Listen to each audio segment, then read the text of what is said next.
when Murphy traditionally has not made great decisions.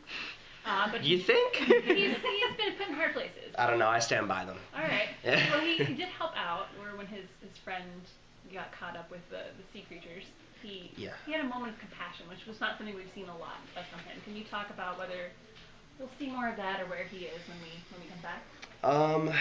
Yeah, I think that's all just part of the process of kind of his character just moving along and kind of changing from what he was in season 1. And there's been a lot of talk that I've kind of seen out there. I mean, I pay attention on social media and things, of people saying he's changed and all that. And I guess he has a little bit, but I think that was always in him. It just wasn't really shown much. He had that compassion, and that was Jedediah's character, which was Craig, who died. And he never did anything wrong to Murphy, so Murphy had no reason not to feel compassion for him. I'm sure they became friends out there in the desert that you didn't really much see in any of the scenes shown, but there's always things happening that we're not seeing on camera. Yeah, so I think in season 3, I can safely say that you will see a little more of a compassionate side of Murphy. I hope you'll see him that way. What can you say about where he starts off this season? Well, I think he starts off right where we left him, right in the bunker. He's watching the video, and I think he's going to be curious to see what else kind of comes from that.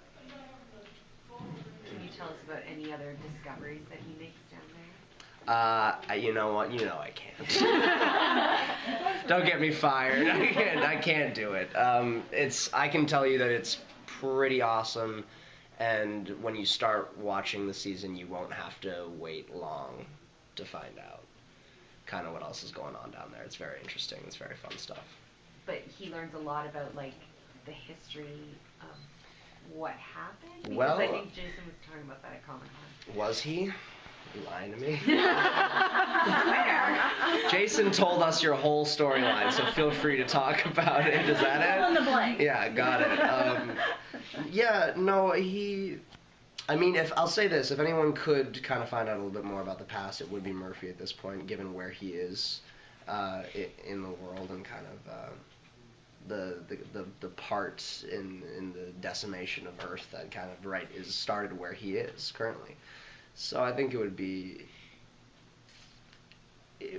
tough for him not to kind of clue into some things, I think.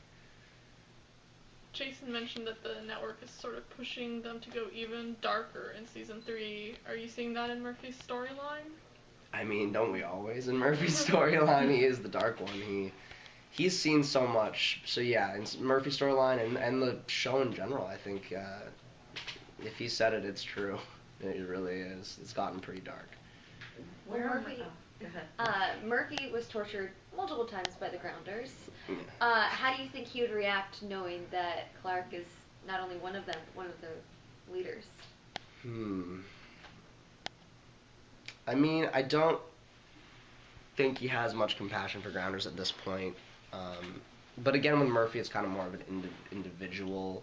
He's more of an individualistic sort of guy, so I don't think he'd blame it upon a whole people. And him and Clark were really never that close to begin with, so if he found that, I don't think he's thought about Clark in a long time. He doesn't care. He doesn't care about any of them. Maybe he thought about Bellamy once. Maybe. Because they've had that kind of history of tension between the two of them. But I don't think he would think much about it other than like, oh man, there she is doing her thing, I guess. But Murphy's a survivor. He's just there to kind of pass the time as long as he's living. Will there be more Murphy and Johan I hope so. interactions?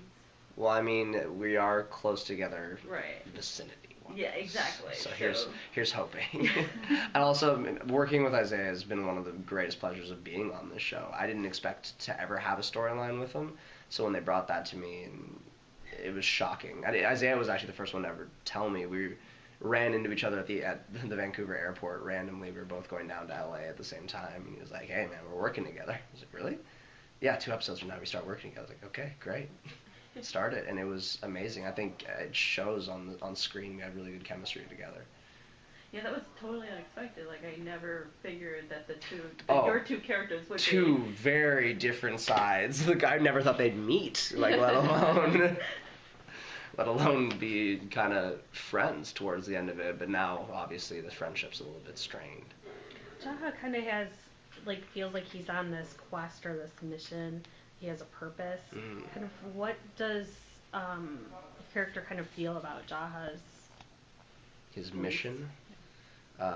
Currently, not too much. I mean, he left him.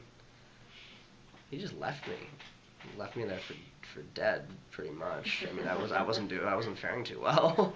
So I don't think, after the whole boat excursion, I don't think too much of it. I don't know if Murphy ever really bought into the whole City of Light, Destiny sort of talk that Jaha was getting into, that very kind of prophetic sort of storyline that he has going on. He was more of a means to an end for Murphy, I think, just to kind of, if there is a chance that there is something out there, Murphy wanted to get there. He wanted to get away because he had nothing left to live for where he was. No one was looking out for him, so he thought, well, this is a guy who may offer another way. But I don't think he ever really bought into the hype too much. Is most of your storyline kind of isolated with Jaha, or could we expect to see you ever return to the Ark? I will say that this season we expand the world even further, and to do that, a lot of characters got to be a lot of different places. So I think Murphy, Murphy's going to be out there. He'll be meeting new people. But not to say he won't maybe run into some familiar faces. Well, on that note, what kind of new faces can you tease that he'll be interacting with? Ooh, I don't know if I can say that. Here's the thing. I won't say who I kind of run into or any specifics of any new sort of characters other than what's already out there online, saying we got Mike Beach on the show, a bunch of new great guys like that who are just incredible, who we've gotten to know over the couple months with the cast has been incredible. No, there's just, it's not so much the new characters we meet. We're going further into the situations that we've kind of teased with, like, kind of the capital of the Grounders and stuff, and going a little further into Grounder politics, which has actually been my favorite part of the season. Not even for really myself. That's kind of a different world than what Murphy's in. But just reading those parts of the scripts of kind of the Grounder politics is very fascinating stuff, and kind of they created a very cool world for that. So it's not really new characters so much as it is understanding the characters that we've brought in from different kind of parts of the world that now we will kind of find out more about. Can you tease a little bit about Murphy's finding out about Allie? Allie, yeah, the Eric's character, yeah, the AI. Yeah, well, I think he knows sort of. He hasn't met her yet, so he. Let me think about that. All he knows so far where we left him is that he kind of understands very minimally sort of what happens. He gets it, just from what the guy's been saying.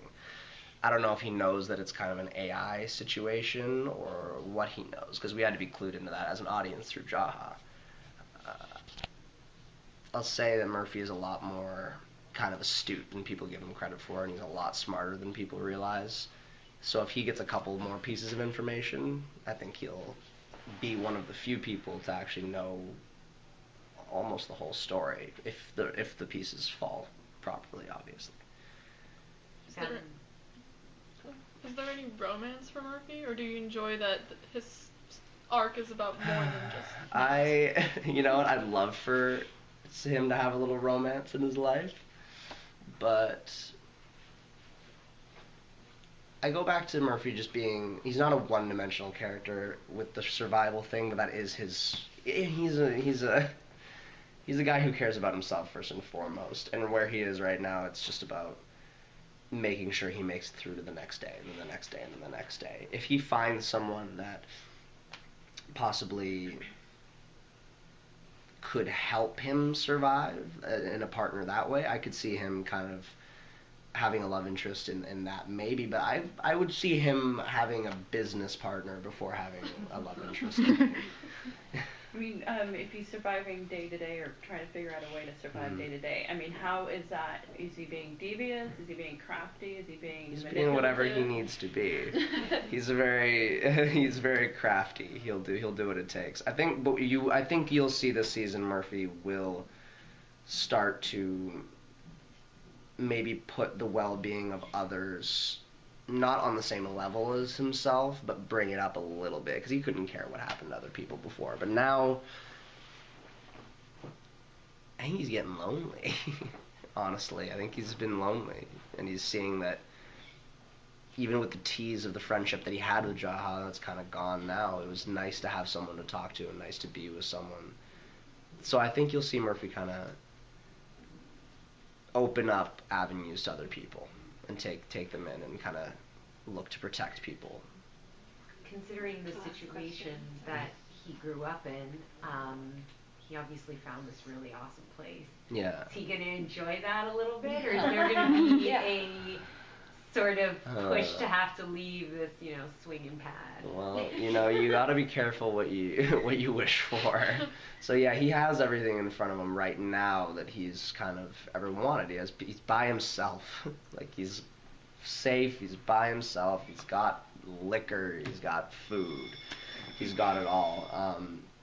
But I'd take it back to one of my favorite episodes of Twilight Zone, where a guy dies and then he ends up in a room with all the things he's ever loved. It's like he's playing pool, he's got women, he's smoking, he's drinking, and for the vast majority of the episode he's having a great time. And then eventually he just starts driving him crazy because that's all he has all the time. And he's like, you know what? Screw it. I don't want to go to heaven anymore. Like, just throw me into the other place. Throw me into hell. And the guy who's there with him is like, oh, you think this is heaven? This is the other place. And I think that's such a cool idea. Like, you get everything you've ever wanted in your life, but then you have to do it so much to the point where you hate it. And that would be hell. So we'll see what Murphy does down there. He's got everything he wants for now.